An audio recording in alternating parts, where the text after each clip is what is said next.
Alright, so today what I'm going to try to do, I'm going to try to teach you how to make a translation memory using MadCap Lingo, and with that translation memory also use it to translate a similar text which has modified changes to it.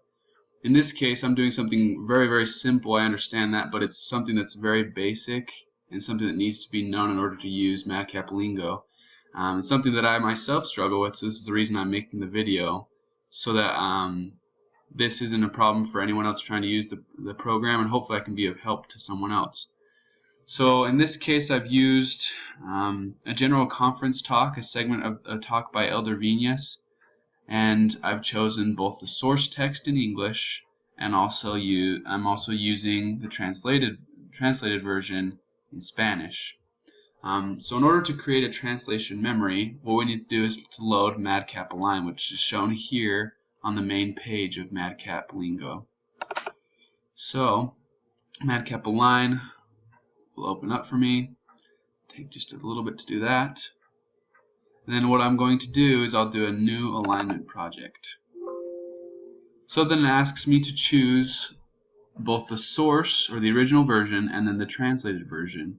In this case I've already previously uploaded it, but if you hadn't uploaded it, what you could do is you click on that icon right there and you choose whichever documents you desire to have the source text.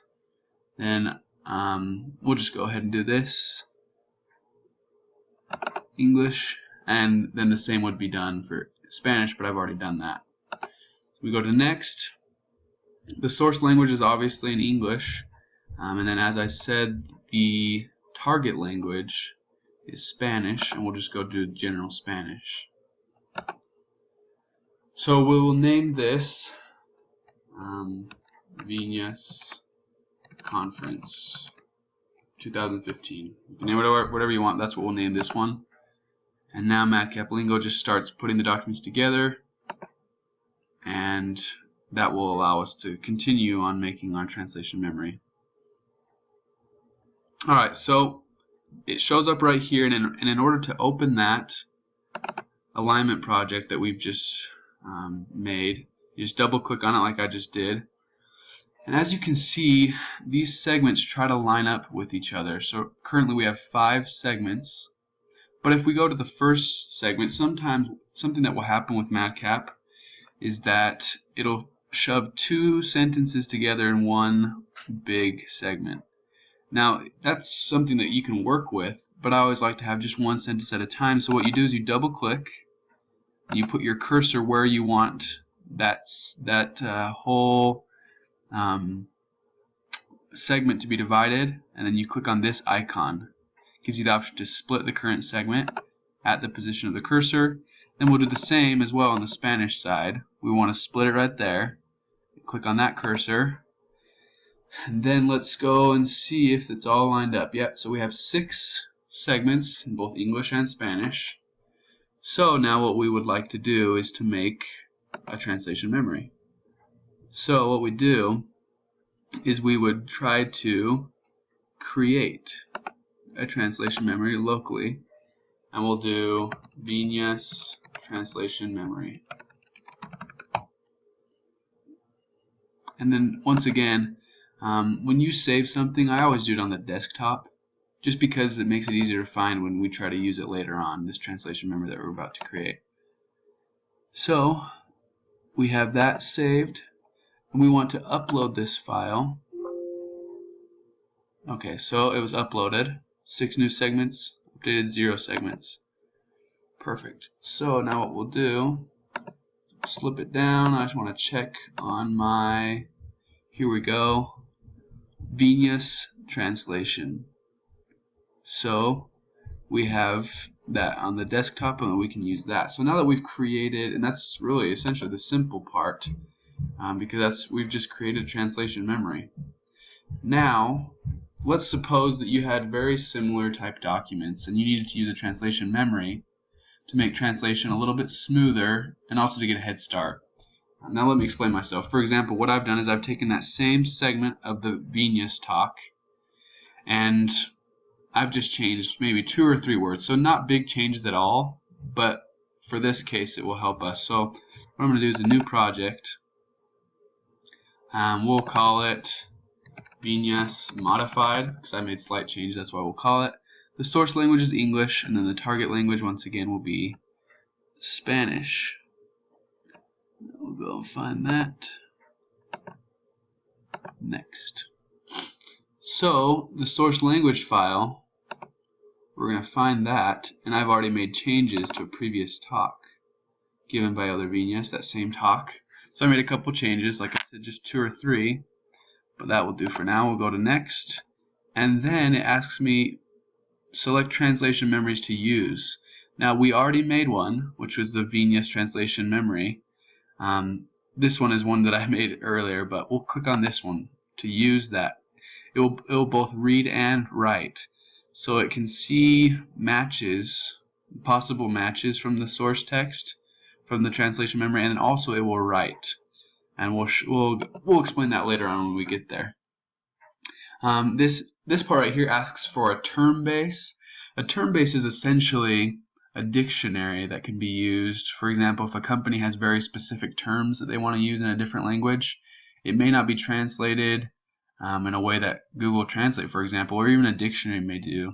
And a company will determine which specific words they want to use when localizing or when translating their product across certain languages. But for this case, we don't have a term base.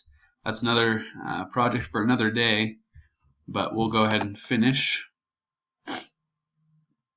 And so it just shows me this new project that I've made, and we'll go to the start page. Excuse me, we'll go to this one. Once again, double click on Viñas. Then look to the left, we have this sentence. Once again, it combined those two sentences together, but what we're going to do is place cursor, split the current segment. So now in this first segment, many of us who are meeting, and ends with wounded soul. If you look down here in the translation memory suggestions, the translation memory suggests that we translate it this way because that's what our translation memory had at the very beginning. So if we look at our translation memory and compare it to here, we can double click here and it will write. And what that does is gives us 51% status correct. But you know, that's pretty good because typically actually we seem to be a little bit confused here. It actually should be higher than 51% because that is the exact same word. But we'll go on to number 2. We'll throw that one out for now. So down here, if you look at the very bottom, with the match percentage is 91%. The original translation memory said that word can be found in the scriptures, but I just made a tiny change to many sacred books. So it's a little bit different, but it says still 91% match, so we'll go ahead and put it up there. But instead of putting scriptures, I have many sacred books. So we will put in varios, let's see, not cooperating, en varios libros sagrados. Okay.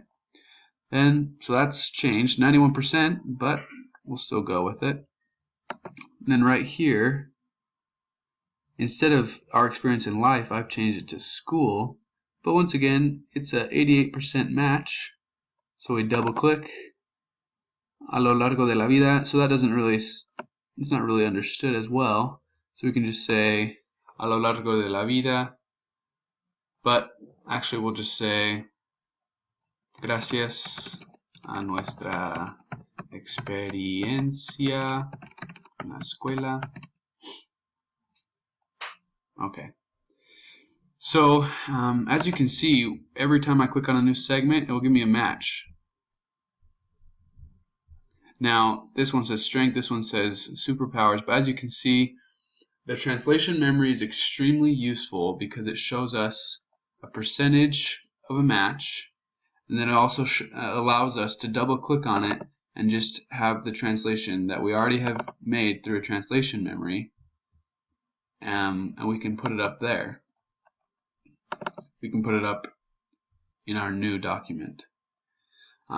So certainly, as you can see, I'm still a novice in this, but this is kind of the basic idea of how to first make a translation memory and then use that same translation memory that you've just created and allow it to help you in the translation of a new document. It's not very extensive. This video is not very extensive, but it certainly should help you on the way to using MadCap Lingo in your translations.